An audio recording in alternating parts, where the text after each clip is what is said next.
Zikir yang keenam, qaulu sahib ratib nafa'anallah bihi, a'udzu bikalimatillahi tammati min syarri ma khalaq. Salasan.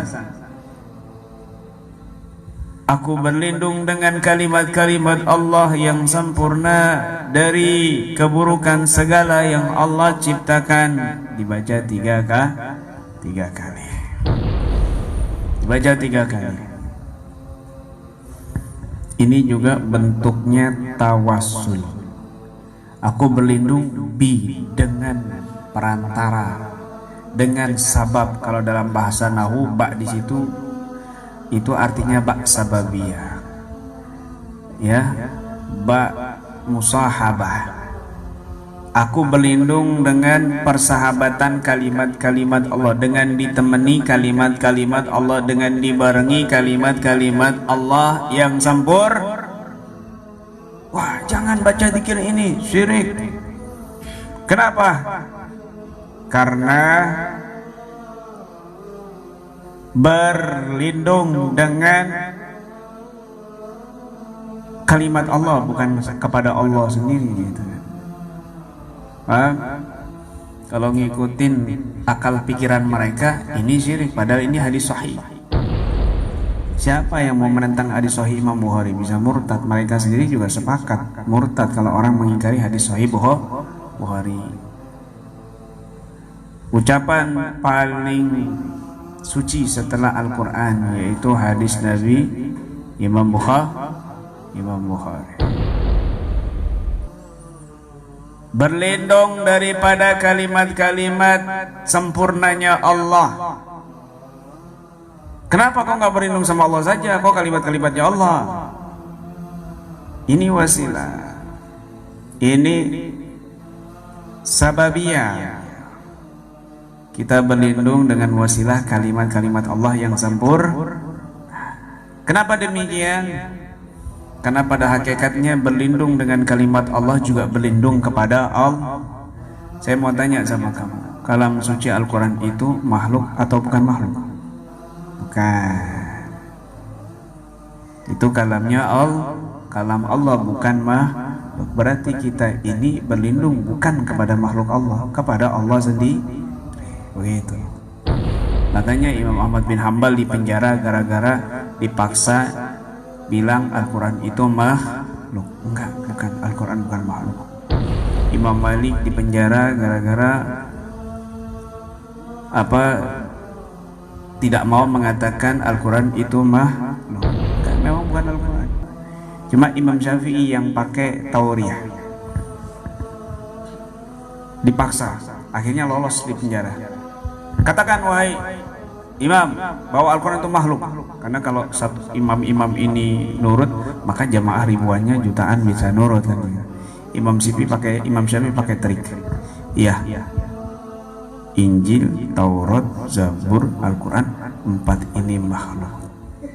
Maksudnya jari ini makhluk, begitu. Tapi hati ngomong bahwa jari ini makhluk. Selamat. Oh ya, terima kasih. Sudah nggak di penjara. Paham ya? Begitu. Kayak ini Sajari isinya berapa? Satu di Madura, satu di Jakarta, satu di Jogja, satu di Kalimantan. Jadi semuanya tetap satu. Paham ya? Duh.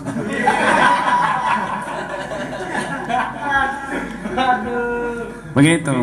Tetap isinya berapa Sajari? 1, tapi di hati ngucap dia.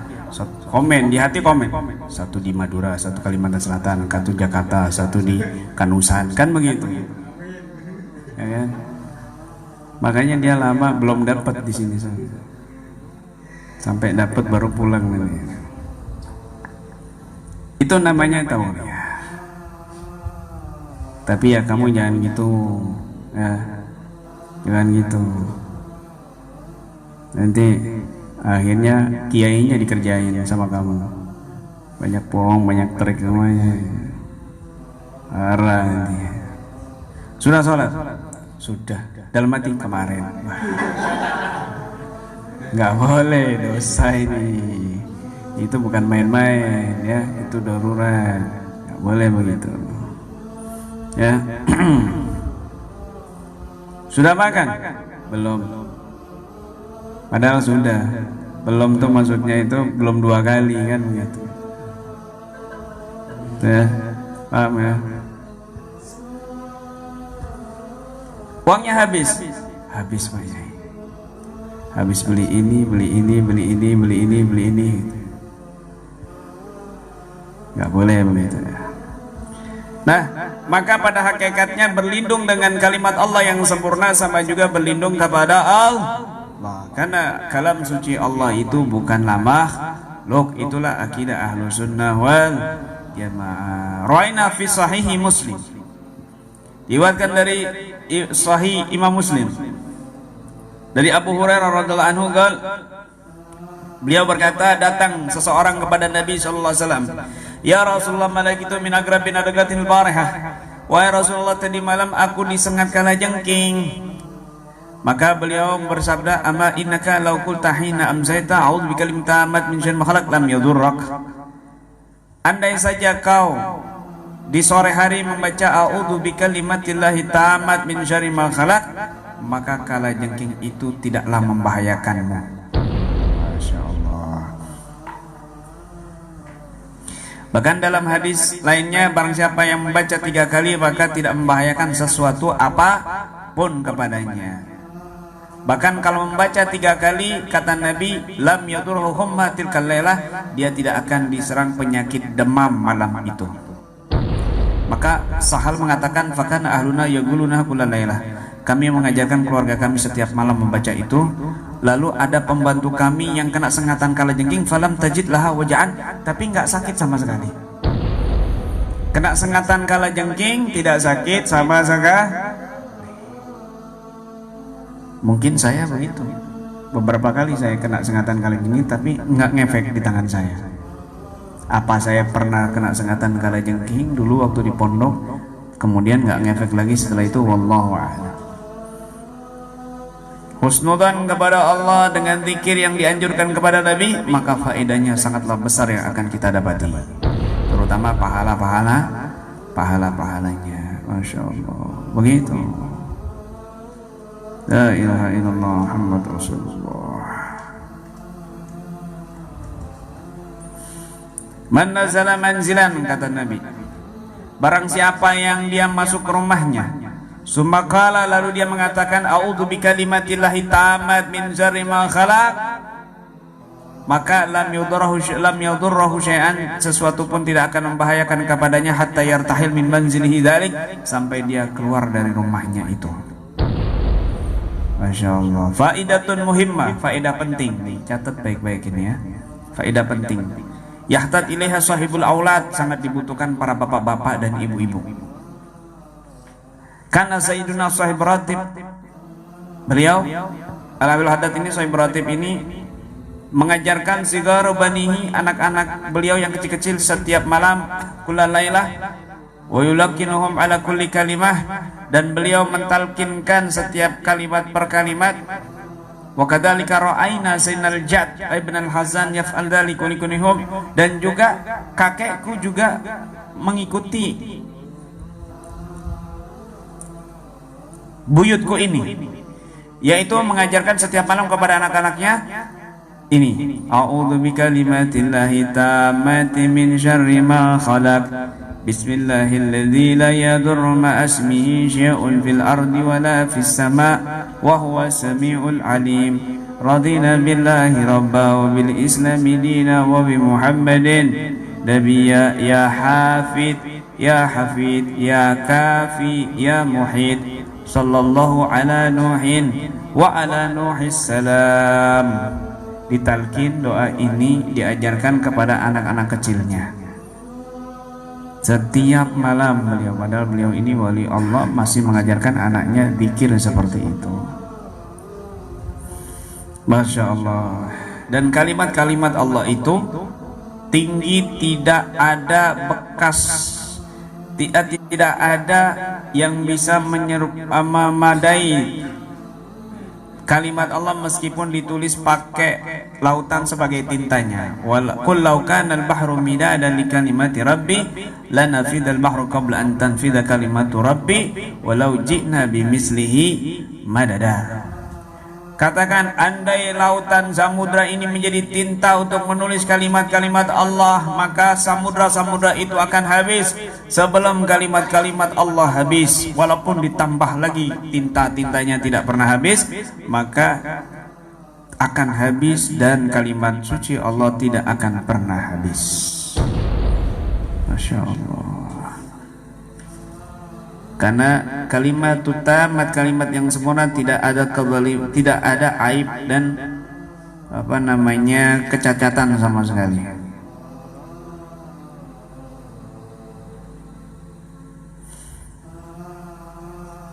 Beliau katakan, sebagian ulama bahwasanya kalimat suci itu ada 10 asma di dalam kalimat-kalimat sucinya Allah, yaitu Al-Muhit. Terkandung makna Al-Muhit yang menguasai, Al-Alim yang alim, Ar-Rabb yang mengatur, Asy-Syahid yang menyaksikan, Al-Hasib yang menghitung, Al-Fa'al yang maha berbuat, Al-Khalaq yang maha menciptakan, Al-Bari yang maha mengatur, Al-Khaliq yang menciptakan, Al-Musawwir yang membentuk. Dan ini min a'dhamil adhkar, paling besarnya zikir-zikir. Tidaklah seseorang merutinkan zikir itu kecuali Allah akan mudahkan segala yang dia cari dalam waktu dekat. Dan Ismul A'zam ada di situ.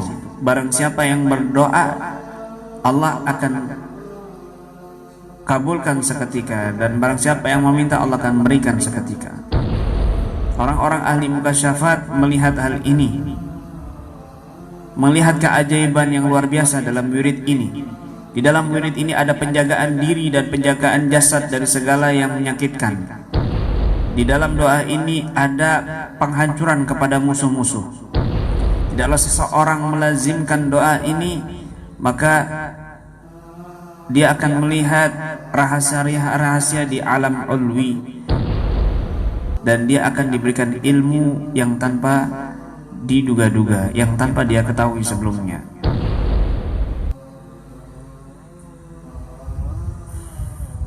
Ada yang mengatakan yang dimaksud kalimat-kalimat Allah yang suci adalah doa ini yang pernah dilakukan dan diamalkan oleh Nabi Adam sehingga taubatnya diterima oleh Allah Subhanahu wa taala. Apa itu? Ya, ini adalah ayat Allah yang berbunyi, Rabbana zalamna anfusana wa illam taghfir lana wa tarhamna lanakunanna minal khasirin.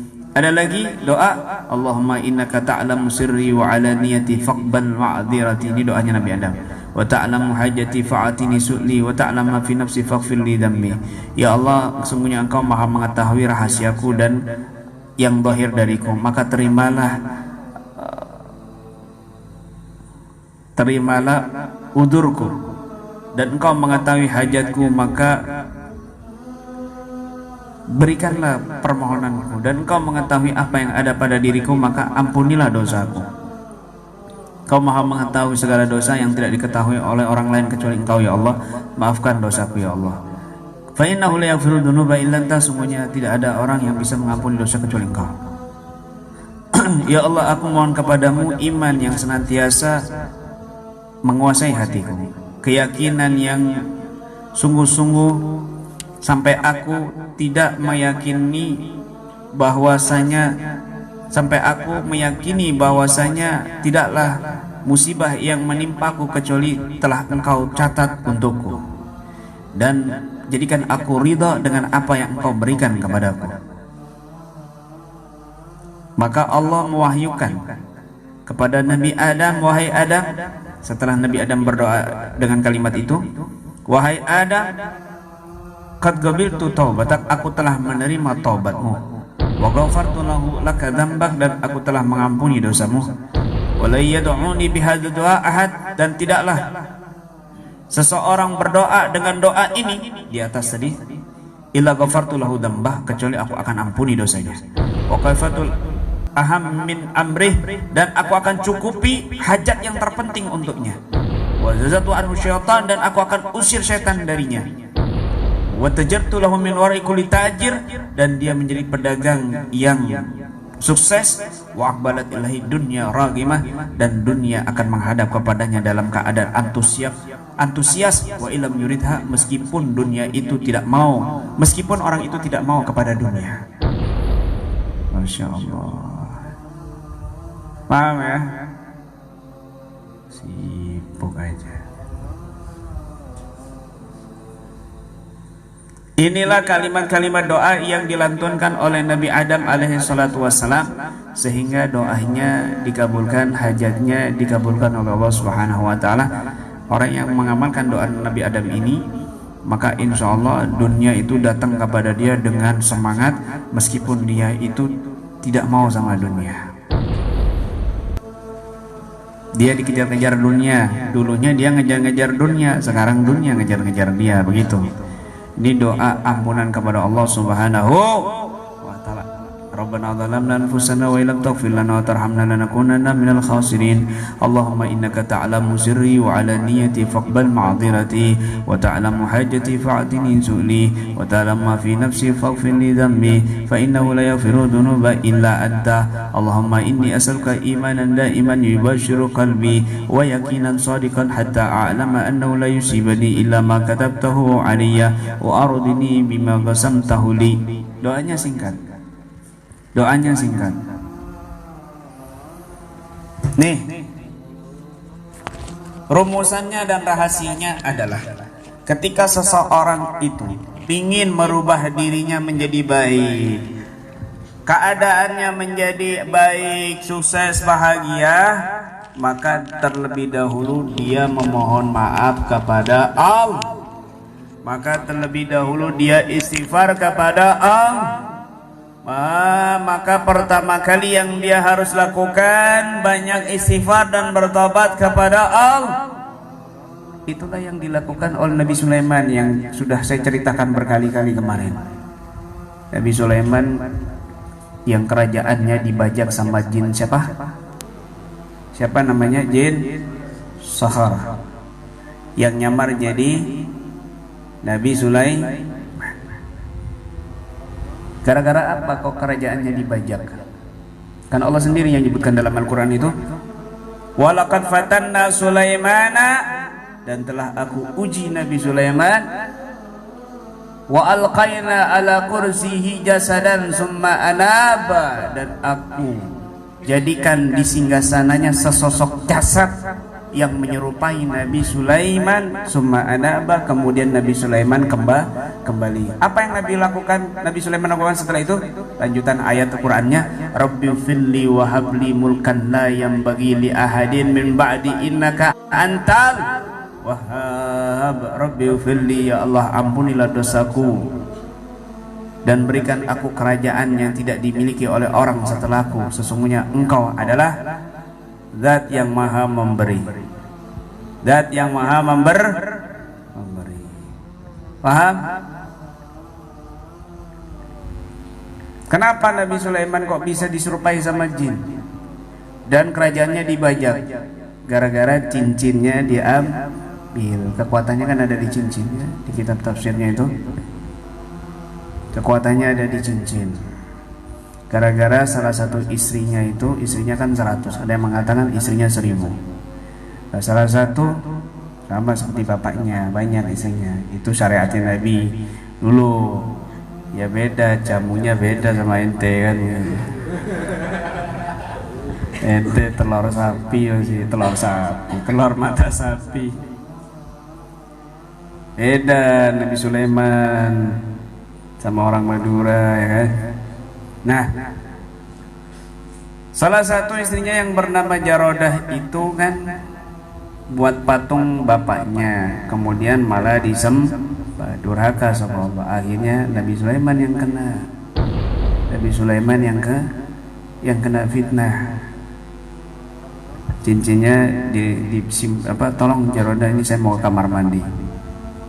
Gara-gara cincinnya dititipkan kepada Jarodah, dan jin Sahar yang waktu itu diperintahkan tunduk dengan cincinnya Nabi Sulaiman, seluruh makhluk tunduk dengan cincinnya Nabi Sulaiman. Plak. Kemudian jin sahar ini membantu istrinya ini untuk membuat patung yang sempurna, karena diambil dari lautan. Di lautan yang cuma bisa bikin itu dari yang ada di lautan yang namanya jin sahar itu. Dengan cincinnya dari bisa bantu. Nah, kesempatan cincinnya dipegang istrinya, lalu karena istrinya durhaka ini ya, maka dia bisa lolos jebol. Jin sahar ini menyerupai wujudnya Nabi Sulaiman. Akhirnya mana cincinku, pura-pura sama istrinya. Ini pas dipakai sama jin itu sudah semuanya bisa dikuasai. Nabi Sulaiman keluar dari kamar mandi, mana cincinku? Loh, sudah saya berikan. Akhirnya Nabi Sulaiman kalah dengan semua kekuasaannya sudah dikuasai sama jin sahar. Akhirnya terlunta-lunta keluar. Ya, keputusan-keputusannya dibuat menyimpang, aneh. Akhirnya para perdana menteri curiga, terutama para perdana menteri yang bernama Asif yang punya ilmu bisa memindahkan kerajaan Ratu Balkis dalam sekejap mata. Dia yang lebih tahu dulu. Ini saya curiga ini ada sesuatu. Akhirnya ngatur strategi, berhasillah jin ini ditendang ke laut, tapi cincinnya ikut kebuang ke laut dan dimakan oleh ikan. 40 hari dibajak sama jin sahar. Nabi Sulaiman terlunta-lunta kelaparan, miskin, bambung. Sampai di tengah pantai minta makan, dikepruk kepalanya sampai berdarah. Ngaku-ngaku Nabi Sulaiman yang kaya raya raja itu kok minta-minta, nggak ada Nabi Sulaiman kayak gini. Dikepruk kepalanya sampai berdarah. Akhirnya diberikan ikan sama salah satu temannya yang kasihan. Pas dibuka ikan itu ternyata di perutnya itu ada cincin Nabi Sulaiman. Maka dipakai lagi, wah semua burung berdatangan, angin tunduk, semua makhluk tunduk. Disitulah para nelayan paham bahwa dia betul-betul Nabi Sulaiman yang sedang kena ujian jadi miskin, terlunta-lunta bambung. Kenapa? Karena istrinya durhaka. Akhirnya datanglah ke kerajaan dan disitulah Nabi Sulaiman bertobat, Rabbi firli, ya Allah ampuni aku, wahabli mulkan la yanbaghi li ahad min ba'di innaka antal wahhab. Ya Allah, jadikan kerajaanku ini nggak bisa dibajak lagi ya Allah setelah ini, dan tidak bisa dimiliki oleh siapapun setelah ini, setelah aku. Sungguhnya Engkau zat yang maha memberikan. Akhirnya apa yang terjadi? Fasakharna lahu riha ruhaan haitsu asab. Maka aku tundukkan angin bagi Nabi Sulaiman, angin yang baik yang tunduk kepada Nabi Sulaiman kemanapun Nabi Sulaiman pergi. Jadi seperti kalau di filmnya Dragon Ball itu kan awan kinton, ini angin kinton. Cus, lebih cepat lagi daripada awan kinton. Kalau sekarang pesawat kan. Wa sayatina kulla banna'in wa gawas, dan juga ditundukkan para setan-setan yang bisa membangun dan juga bisa menyelam. Jadi iblis saat itu tunduk, iblis saat itu nganggur karena pasukannya dipakai Nabi Sulaiman. Intinya apa? Segala sesuatu itu musibah yang menimpa dirimu itu akibat ulah tanganmu sendiri. Jangan nyalakan siapa-siapa. Saya kok rezekinya sempit. Oh, kamu pelit sama pedagang, jadinya kamu ditutup toko kamu. Saya kok badan sakit, kayaknya kena santet. Oh, kamu marah-marah sama karyawan, kamu pecat, sakit hati, datangi dukun, nyantet kamu. Kan begitu. Paham ya? Oh, kamu sama pembantu, waduh kasar begini. Akhirnya sakit hati, pembantumu manggil dukun, nyantet kamu, begitu. Itu semua ulah tangan kita sendiri. Jangan salahkan siapa-siapa, salahkan dirimu sendiri. Solusinya banyak istighfar dan tobat kepada Allah. Wa ma asabakum min musibatin, tidaklah satu musibah yang menimpa diri kalian fa bima kasabat aydikum, kecuali karena ulah tangan kalian sendiri. Wa yafu an katsir, tapi Allah lebih banyak mengampuni dosa daripada memberikan musibah. Harusnya setiap hari kamu kena musibah, harusnya setiap hari kamu stres, harusnya setiap hari kamu sakit, harusnya setiap hari kamu lumpuh. tapi Allah lebih banyak mengampuni dosamu daripada memberikan musibah. Begitu, itu yang Allah jelaskan kepada kita. Mau penyakit, musibah apapun, makanya doanya Nabi Adam itu diterima tobatnya, dan hajatnya juga dunia itu ngikut gara-gara dia tobat kepada Allah. Beresin syariatnya. Ayo, yang bisa menundukkan seluruh makhluk itu cincinnya Nabi Sulaiman. Apa syariat? Syariat. Yang bisa mengalahkan dukun-dukunnya Fir'aun, penyihir-penyihirnya Fir'aun yang sakti, tongkatnya Nabi Sulaiman. Apa syariat? Syariat yang ada di tongkatnya Nabi Musa. Rahasia syariat yang ada di cincinnya Nabi Sulaiman.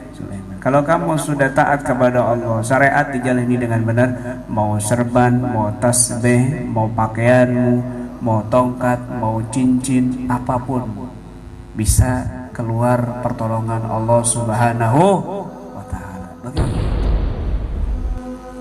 Paham?